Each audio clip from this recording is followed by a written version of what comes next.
안녕하세요. 변호사 조아영 채널의 조아영입니다. 지난 컨텐츠에서 제가 사실적시 명예훼손이 성립된다, 그리고 처벌될 수 있다라는 말씀을 드렸었는데요.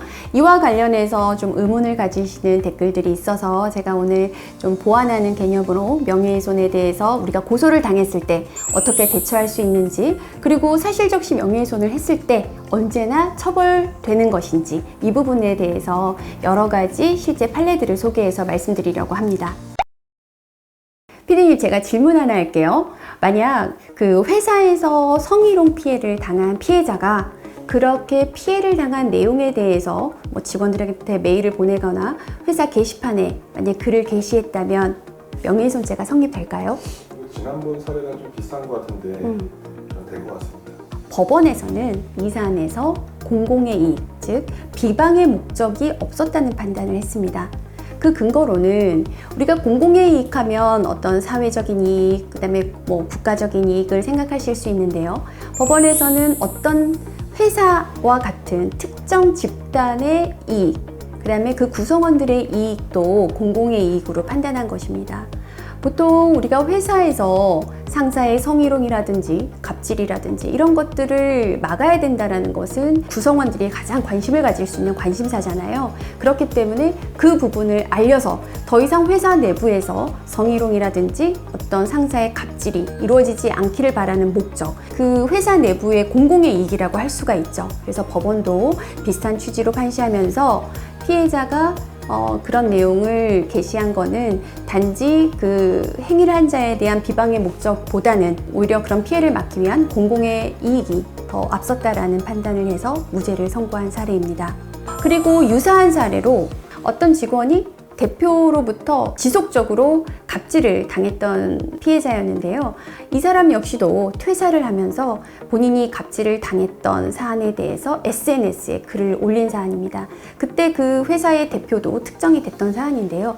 이 사안 역시 무죄를 선고받았습니다.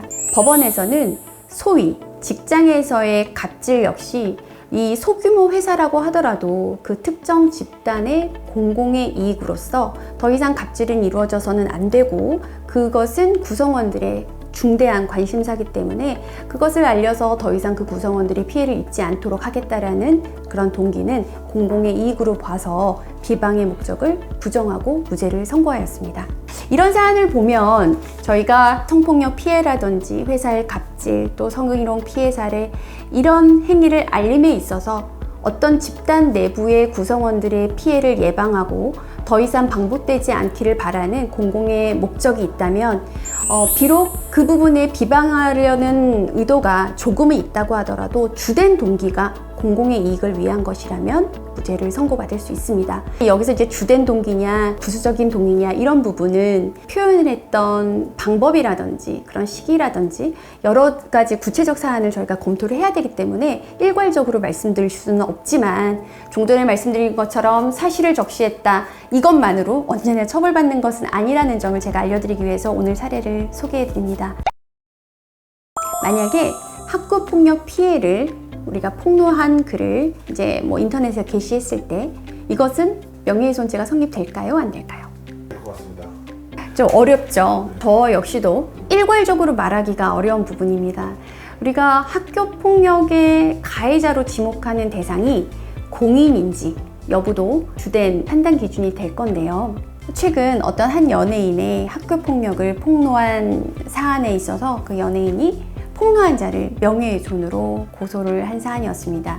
이 사안은 검찰 단계에서 공공의 이익을 인정해서 무혐의 결정을 한 사안인데요. 이 사안에서는 이제 상대방이 공인이지만 공인으로서 이제 많은 매체에 노출되고 또 학생들도 다 너무너무 좋아하는 연예인인데 그런 어떤 학폭 가해자였다는 사실은 많은 국민들의 큰 관심사고, 그 부분을 이제 알리는 것은 공공의 이익이라고 판단한 사안이었습니다. 이 사안이 있다고 해서 언제나 유명인에 대한 학교 폭력의 폭로가 언제나 무죄나 무혐의가 인정될 수 있다, 이렇게 단정해서 말씀드리긴 좀 어려울 것 같습니다.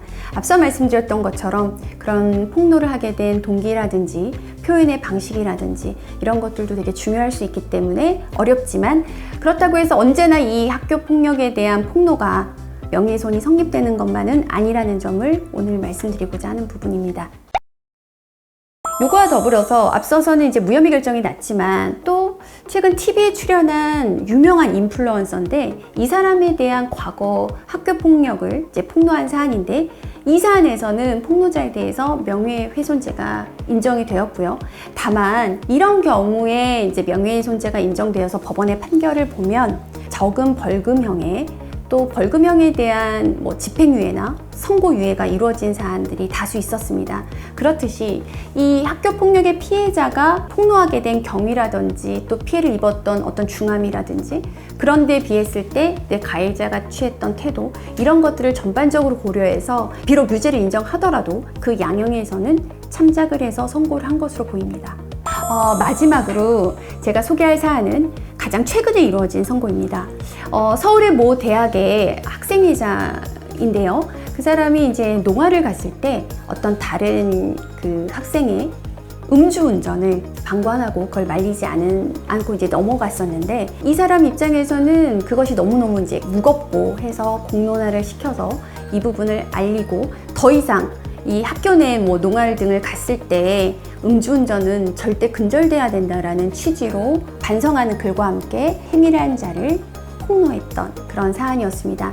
이 사안에 대해서는 대법원까지 간 사안인데요. 1심과 2심은 폭로를 한 학생에 대해서 유죄를 판단했습니다. 그러나 상고심인 대법원에서는 이와 달리 음주운전을 근절해야 된다는 것은 학교라는 어떤 특정 집단뿐만 아니라 사회 구성원 모두가 관심을 갖고 있는 중요한 공익에 해당하고 이 일을 알림으로 인해서 어떤 사회 전반의 음주운전으로 인한 피해를 이제 줄여야겠다라는 그런 공공의 이익이 주된 동기라고 보아서 이 사안도 무죄가 선고되었습니다.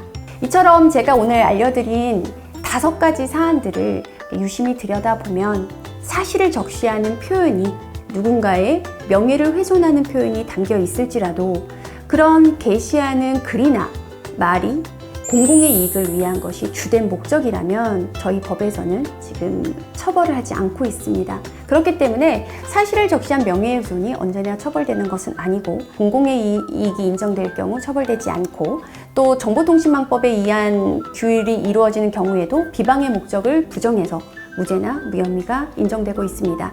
이 부분 참고하셔서 본인이 어떤 명예훼손으로 고소를 당했을 때 본인의 행위가 공공의 이익을 위해서 그것을 주된 목적으로 해서 한 행위라면은 이 부분을 열심히 다퉈보심이 맞을 것 같습니다. 도움이 되셨으면 좋겠습니다. 감사합니다.